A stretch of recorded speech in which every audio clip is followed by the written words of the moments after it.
Informasi selanjutnya, Saudara, 6 negara termasuk Indonesia Selasa telah mendapatkan izin pelaksanaan umroh dari pemerintah Arab Saudi. 3.000 lebih jemaah umroh asal Aceh kini masih menunggu jadwal keberangkatan.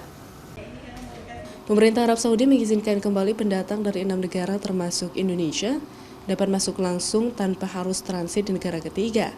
Izin masuk akan berlaku mulai 1 Desember mendatang untuk perjalanan umrah.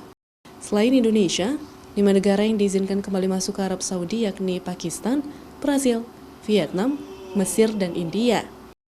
Jemaah yang menerima suntikan vaksin di luar yang diakui pemerintah Arab Saudi, termasuk penerima vaksin Sinovac dan Sinopharm, wajib menjalani karantina selama 3 hari sebelum diizinkan menjalankan ibadah umrah.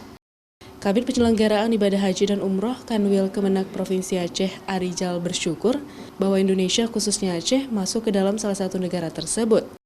Apalagi jemaah umroh yang menunggu keberangkatan saat ini mencapai 3.000 orang lebih.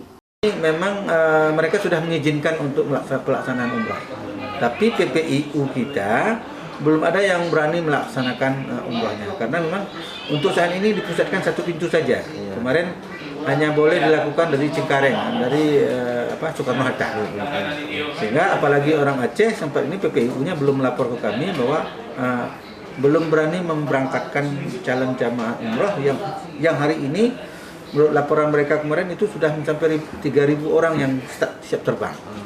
Meskipun keberangkatan masih menggunakan satu pintu melalui Jakarta, jemaah menyambut baik dibukanya kembali perjalanan umroh untuk Aceh.